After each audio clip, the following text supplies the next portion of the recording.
frequência. Essas não são do tipo cirúrgica, as de que os hospitais tanto precisam para os profissionais de saúde. Mas por que os países de fora da Ásia mudaram de ideia sobre elas? A reviravolta começou quando a principal autoridade de saúde da China, George Gao, disse numa rara entrevista a uma revista científica: "O maior erro dos Estados Unidos e da Europa, na minha opinião", disse ele, "é que as pessoas não estão usando máscaras." A opinião dele tem peso. George Gao é um cientista respeitado no mundo inteiro e especialista em vírus do tipo corona. Ele não está dizendo que a máscara sozinha vai acabar com o vírus, mas que ela tem um papel importante nessa luta. Junto com o distanciamento social, a testagem, o isolamento das pessoas infectadas e de todas as que tiveram contato com elas. Hoje a gente sabe que a transmissão já pode acontecer mesmo quando a pessoa ainda não sente nenhum sintoma e, portanto, nem sabe que está carregando o coronavírus. Por isso, todos deveríamos agir como se estivéssemos infectados. Eu uso a máscara para te proteger e você usa para me proteger. Não deveria soar como novidade. Há mais de um século, máscaras foram uma arma importante no combate à gripe espanhola, uma das piores pandemias que a humanidade enfrentou até agora. Matou milhões de pessoas. Na Ásia, elas foram popularizadas depois da epidemia de outro coronavírus, há 18 anos, a SARS. Em países asiáticos, usar máscara é um dever cívico. Não é só sobre se proteger, é sobre proteger outras pessoas. Há 2 semanas, a doutora Elaine Shuofeng argumentou em uma revista médica que as máscaras estão ajudando os países da Ásia a achatar as curvas de transmissão do vírus. Mas é importante dizer que as máscaras não são a única coisa que diminuiu a velocidade da transmissão. Por exemplo, Singapura rastreou muito bem os contatos das pessoas infectadas e colocou esses contatos em quarentena. Na Coreia do Sul, eles fizeram testagem em massa. Na China, fizeram isolamento extremo. Tudo isso teve um papel importante.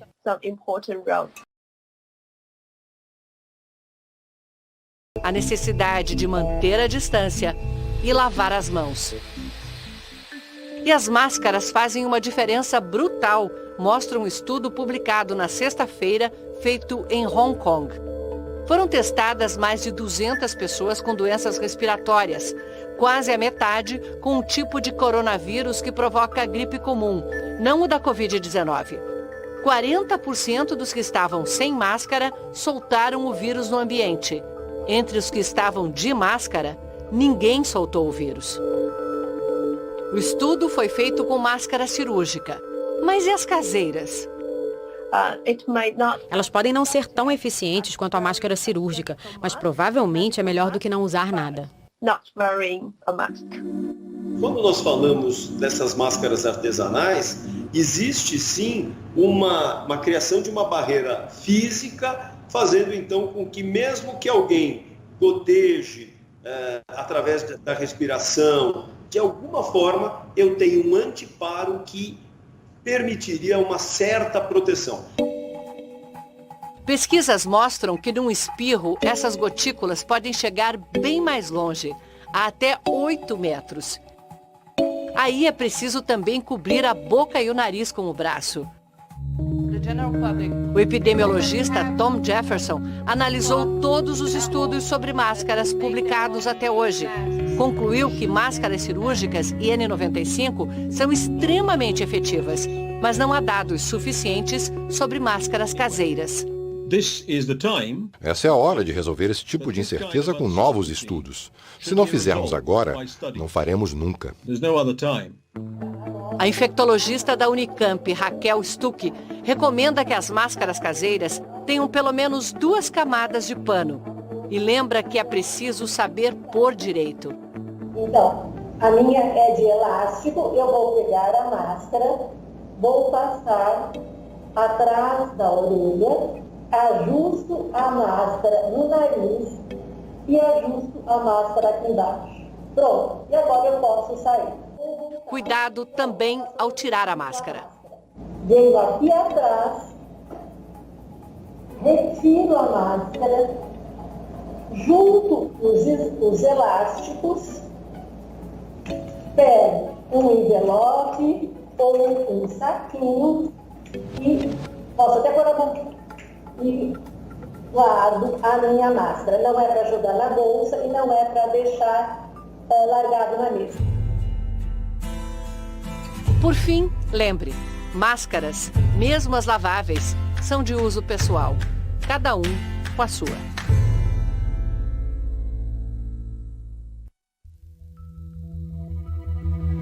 Você acabou de ver aí na reportagem da Sônia Bride que nós, apresentadores, não vamos usar máscaras na frente das câmeras, porque assim fica mais clara a nossa comunicação com você. Mas atrás das câmeras, dá uma olhada. Toda a nossa equipe está trabalhando protegida. E além disso, eu e a Poliana vamos respeitar o distanciamento entre nós durante todo o programa, como aliás a gente já vem fazendo nos últimos domingos. Verdade, Tadeu. E olha, a gente tem visto em vários países do mundo e também aqui no Brasil que os profissionais de saúde têm sido merecidamente aplaudidos pelo trabalho corajoso e incansável. Mas esta semana, um vídeo gravado num hospital no interior de São Paulo mostrou a retribuição. Foi a equipe de médicos e enfermeiros que prestou uma homenagem comovente a um paciente curado da Covid-19.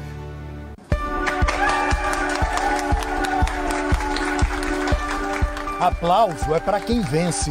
E quem vence o coronavírus tem mais é que ser aplaudido de pé.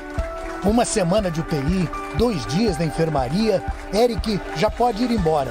E quem cuidou dele bate palmas com gosto. Eric, nessa luta diária que a gente está vivendo contra o corona, estou emocionada. E eu? Eu vendo para casa, a gente dá alta, é uma vitória. É que ele chegou num dia que ele estava limítrofe.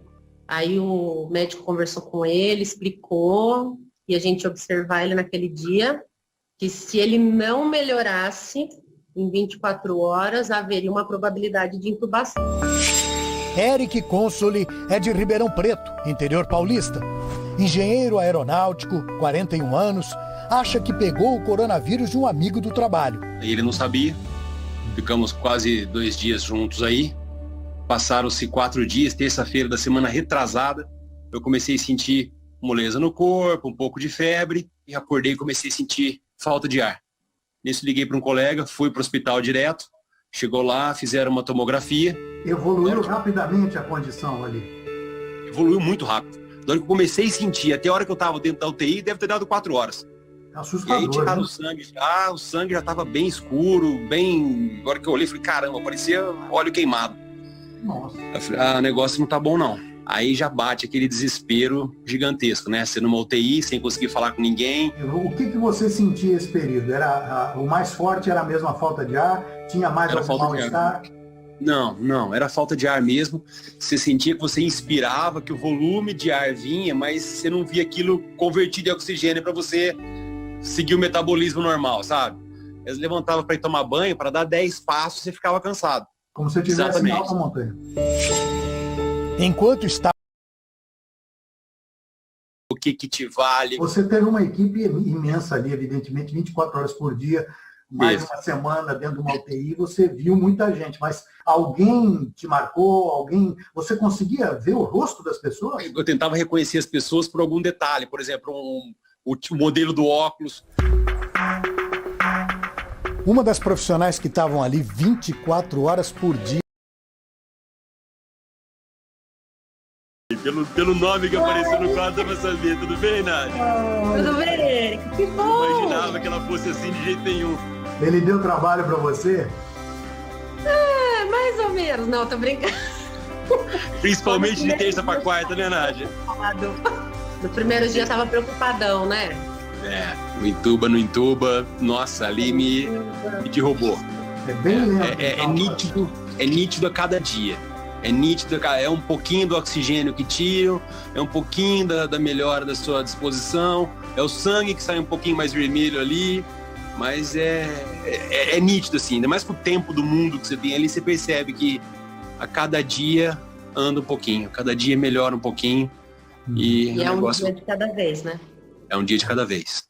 Mas nesse momento nós estamos precisando mais do que nunca de profissionais como você, né? Os enfermeiros, os médicos auxiliares, fisioterapeutas, psicólogos, todo mundo envolvido nisso, né? Queria te aplaudir, né? E te dar os parabéns por esse trabalho. Imagina o Eric, o que tem para dizer para você. Nossa, pelo amor de Deus, eu agradeci o pessoal demais, mas insisto, a dedicação de vocês, o carinho de vocês, uma palavra de estar ali do lado para tentar pôr a gente para cima faz uma diferença assim que não tem preço. Vocês também têm medo?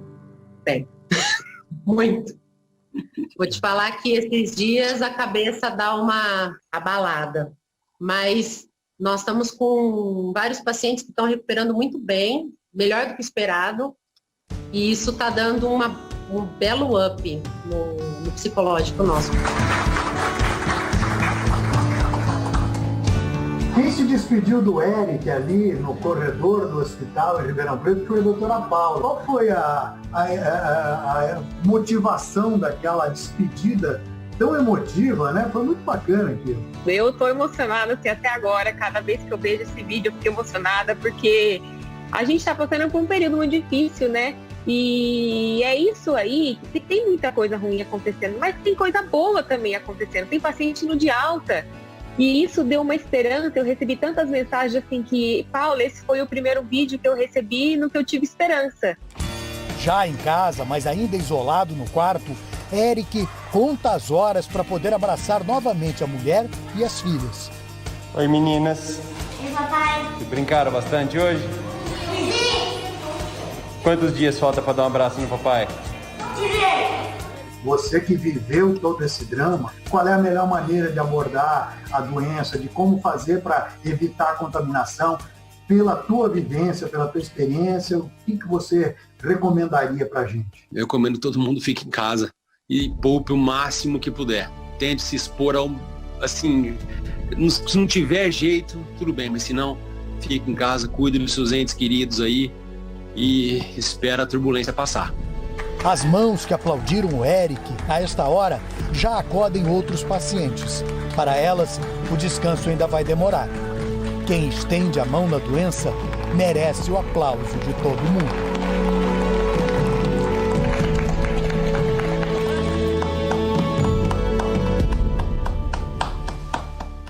Muitos aplausos aqui.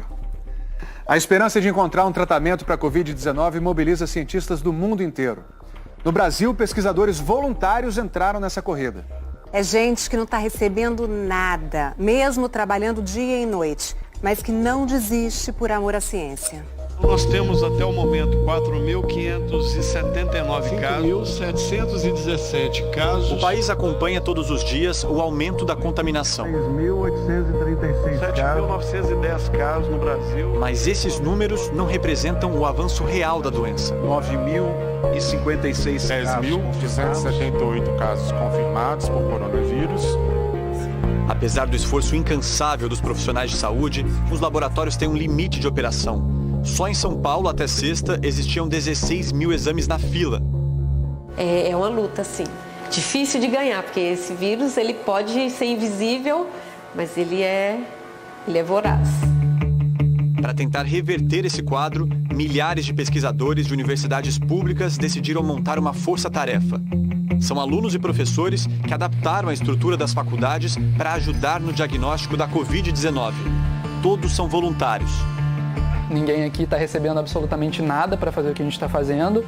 É mais uma questão de responsabilidade de ser cientista. Na Universidade Federal do Rio de Janeiro, a análise das amostras se concentra neste laboratório, normalmente usado em pesquisa sobre HIV, dengue e zika. Uma parte das amostras é coletada ali mesmo no prédio ao lado. São pessoas com sintomas da doença. Mas a maioria dos exames vem de 15 hospitais do estado que já não dão mais conta. São mais amostras? Eles analisam 300 amostras por dia. Em média, 10% dão positivo para coronavírus. A gente entra no laboratório às 8 e não tem horário para sair. O Ministério da Saúde não soube dizer quantas universidades no país participam desta força-tarefa. Mas um levantamento do Fantástico, junto às secretarias estaduais de saúde, aponta que já são 9 instituições em 7 estados. E outras 19 universidades se preparam para se juntar ao grupo. Mas quem são esses pesquisadores que partiram para o fronte? Neste laboratório da UFRJ, a maioria são estudantes de doutorado, que sobrevivem com uma bolsa de pesquisa, R$ 2.200 e dedicação exclusiva. A bolsa é o nosso salário, é o nosso ganha-pão. Outros cientistas nem bolsa recebem. É o caso do Marcos. Ele e a namorada participam de uma equipe no Instituto de Química que produz álcool em gel para hospitais públicos. Você está tirando do bolso para trabalhar aqui? Sim. Né? E uma das coisas boas é que a gente vem junto, né? Então facilita. A questão é o auxílio da família. A gente tem, né, nosso sustento mesmo, de uma forma geral. Desde 2014, o CNPq, a principal agência do país de fomento à pesquisa, cortou mais de 25 mil bolsas. O investimento caiu de 2,5 bilhões para pouco mais de 1 bilhão em 2019. A dificuldade de trabalhar aqui é principalmente infraestrutura e financiamento. Quando eu cheguei, já na entrada do prédio, me informaram que o prédio estava sem energia. Dia 2 de abril de 2020. Essa é a nossa realidade, a realidade de quem está combatendo a epidemia. Com frequência faz falta água aqui também. Sem água você não tem como nem se higienizar para poder trabalhar. Ou depois que trabalha não tem como você se limpar. A UFRJ afirma que o Ministério da Educação vai liberar créditos extraordinários de R$ 64 milhões para a instituição, considerando a necessidade do enfrentamento da pandemia. O desmantelamento da pesquisa científica, a falta de olhar do governo para as universidades, e isso é a conta que a gente está pagando por conta disso. Nesta semana, o Ministério Público Federal pediu à Justiça a suspensão de uma portaria da CAPES, instituição ligada ao Ministério da Educação. Segundo o MPF, a portaria 34, que foi publicada no dia 18 de março, ou seja, já durante a pandemia de coronavírus, alterou de repente processos seletivos que estavam em andamento e concretizou o cancelamento de bolsas de mestrado e doutorado. O Ícaro é um dos pesquisadores que estavam na expectativa dessas bolsas. Você tem uma renda de quanto, mais ou menos? É praticamente um salário. Um salário mínimo? Praticamente, que foi o que me possibilitou conseguir a questão da assistência estudantil, porque é minha mãe que me ajuda. O Ícaro faz parte de uma equipe na Universidade de Brasília que estuda o sequenciamento genético do coronavírus. A análise das pequenas mutações ajuda a criar medicamentos e a entender o caminho que o vírus tem feito pelo país. E para isso é necessária uma rede de cientistas com o mesmo foco em várias regiões. Em outro laboratório, na USP, acompanhamos o trabalho da Angélica. Desde o ano passado, ela tenta uma bolsa para finalizar o pós-doutorado. É bem interessante porque as respostas são: olha, o projeto tem muito mérito, é muito interessante, mas não tem dinheiro para todos os projetos. Mesmo sem bolsa nem emprego, ela foi para a linha de frente nesta pandemia. Eu tenho uma formação de trabalhar com amostras respiratórias, eu tenho uma formação de trabalhar com evolução viral em viroses emergentes, como é o caso do coronavírus. Eu não podia ficar em casa, eu tinha que estar aqui. Depois de um mês trabalhando de graça, ela conseguiu uma bolsa temporária graças ao esforço da supervisora do laboratório. Não podíamos perder a especialidade da Angélica na plataforma nesse exato momento. Então, o que nós fizemos? Nós fomos pedir dinheiro com recurso do Instituto Pasteur de Paris, que ela vai ser paga nos próximos dias. A universidade tem capacidade, ou teria capacidade de fazer muito mais, se houvesse mais investimentos em pesquisa. Nesta semana, o Ministério da Saúde e o Ministério da Ciência e Tecnologia anunciaram um pacote conjunto de R$ 50 milhões para financiar pesquisas sobre coronavírus. Ministro, quando esse dinheiro de fato vai estar na mão dos pesquisadores? Olha, o dinheiro já está liberado, tanto para o CNPq quanto para a FINEP. Então, na segunda-feira, inicia a chamada pública. Assim que os projetos forem analisados, o dinheiro já está disponível. Investimento em ciência e tecnologia, eu costumo dizer que é investimento e não gasto. Por quê?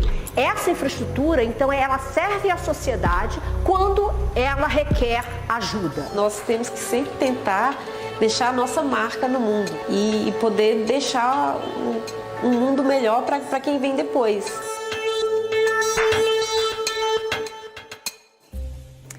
O número de casos confirmados de Covid-19 no mundo se aproxima de 1.300.000, com quase 70 mil mortes. No Brasil, o Ministério da Saúde informou que os casos confirmados passaram de 11 mil, com quase 500 mortes. Já pelo levantamento do G1, feito até às 8 da noite, são 79 casos a mais e o mesmo número de mortes. Em muitas cidades do país, tem gente cumprindo à risca o isolamento social. Mas nós flagramos locais onde a população está descumprindo essa medida que é tão importante para evitar novas contaminações. Futevôlei, caminhada no calçadão e na areia. A presença de guardas foi necessária para retirar pessoas da praia em Niterói, na região metropolitana do Rio. As equipes de fiscalização disseram que o movimento aumentou neste domingo. A prefeitura montou bloqueios para impedir a passagem de táxis de outras cidades. Na Barra da Tijuca, no Rio, movimento no calçadão. Para várias pessoas, o domingo de sol foi normal, fora de casa. Também na zona oeste do Rio, o trabalho para evitar aglomerações começou de madrugada. A fiscalização fechou 3 bares que funcionavam sem alvará. Tinha até forró com música alta e 60 pessoas reunidas. Mais de 1.000 estabelecimentos tiveram que ser fechados desde o começo da quarentena no Rio por desobedecer à lei. Em todo o Brasil, muita gente trabalhou neste domingo para manter as pessoas fora das áreas de lazer. Policiais em motos orientavam as pessoas na praia de Jaboatão dos Guararapes, em Pernambuco. O governo determinou o fechamento de praias e parques, mas ainda assim tinha muita gente circulando. A principal avenida da orla de São Luís, no Maranhão, foi fechada para impedir o acesso às praias da cidade. Em Florianópolis, o calçadão ficou aberto e lotado neste domingo. Em São Paulo, muita gente se reuniu na Praça do Pôr do Sol no fim da tarde. Uma aglomeração proibida e nas ruas foi grande o movimento de carros na Avenida Paulista e na 23 de Maio. Em Belo Horizonte, a Praça da Liberdade foi interditada, mas muita gente se exercitou ao redor da Lagoa da Pampulha. No Ceará, foi prorrogado por mais 15 dias o decreto de isolamento social, para que